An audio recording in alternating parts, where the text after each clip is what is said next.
Everyone, আজকে আমি রান্না করব শোল মাছ দিয়ে লাউ দিয়ে। সেইগুলো কিভাবে রান্না করি আপনাদের সাথে শেয়ার করব। এই দেখেন, শোল মাছ আগে কেটে বেশ ভালো করে ধুয়ে নিচ্ছি। সব মাছই কিন্তু ভালো করে ধুয়ে নিতে হয় না, তা না হলে কিন্তু মাছের সাথে একটু হালকা হালকা গন্ধ অনুভব হয়। আমি ভালো করে আগে এটা ধুয়ে নিছি। এখন আমি পেঁয়াজগুলো আগে ছাক টেলে নেব আর কি। তরকারিতে দেওয়ার জন্য ছাকটা আগে টেলে নেই।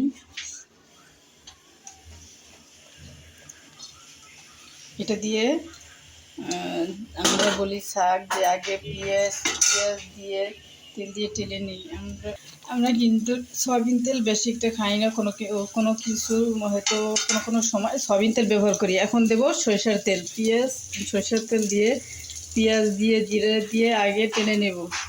এটাকে আমরা বলি শাক বাটা। শাক বেটে তরকারিতে দেই পরে আর কি। তাই এটাকে টেলে নিই, টেলে রেখে তারপরে বসাবো।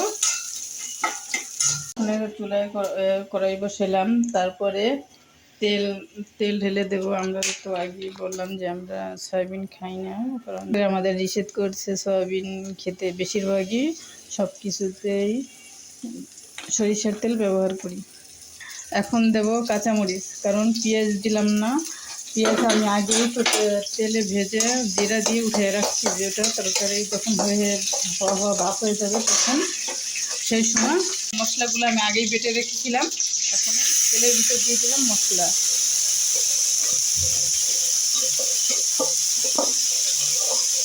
একটু পানি মিশিয়ে নিলাম, কারণ আমি মরিচের গুঁড়া হলুদের গুঁড়া মিশাবো যেন এটা যেন পুড়ে না যায় আর কি। হালকা দিয়ে নিলাম এই মশলাগুলো কষানোর জন্য। এখানে দেব হলুদের গুঁড়া,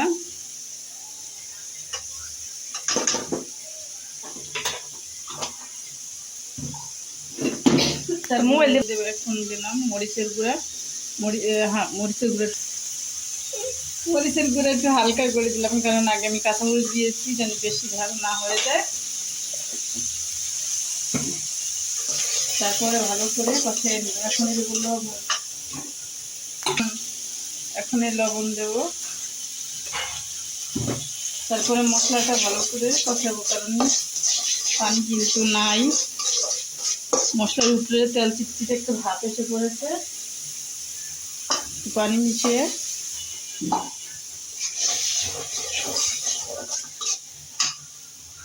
তারপরে এই ভালো করে ধোয়া মাছগুলো এখনই দেবো কষানোর জন্য। এভাবে কষাবো আমরা সব মাছ, কিন্তু রান্না করার আগে ভেজে নেই। এই শোল মাছ দেখি এটা আর ভাজলাম না, এটা কষাইয়া রান্না করবো তার জন্য। এখন এটা ভালো করে নেড়ে ছেড়ে সিদ্ধ করে কষাবো। প্রায় হওয়ার পর্যায়ে চলে এসেছে। এখন এটা উঠাবো, উঠাইয়া আলাদা একটা বাটিতে রাখবো। এখন এটা হয়ে গেছে, এখন আলাদা এখন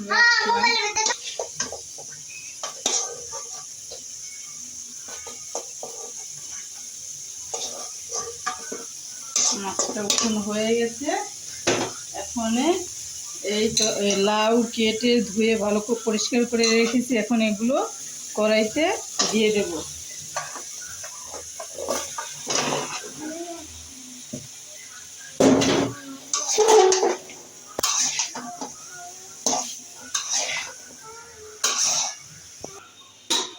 আর যেসব মাছটা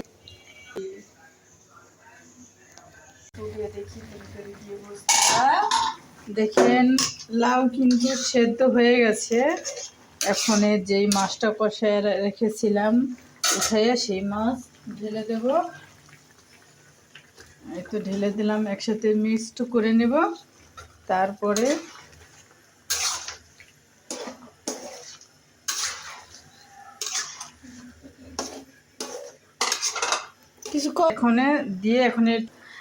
এখন মাছটা ঢেলে দিচ্ছি তরকারির সাথে মিশিয়ে। এখন একটু ঢেকে রাখি, পরে আবার উঠাইয়া সেই ছাকবাটা দিয়ে দেব।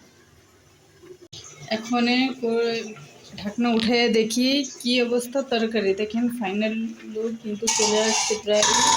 তরকারি হওয়ার পর্যায়ে এখনই দেবো এই শাক বাটা বেটে রেখেছিলাম, তেলে আগেই উঠে বেটে রেখেছি। এখন এটা তরকারির সাথে মিলিয়ে দেব।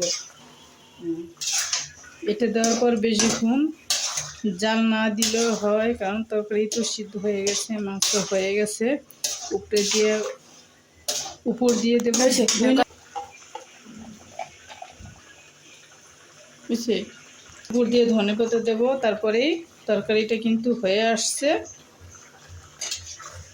এই যে কতক্ষণ, এখন একটু জাল পাবে পাতাটা, ধনেপাতাটা মিশানো তরকারির সাথে মেশার জন্য, তারপরেই নামিয়ে ফেলবো।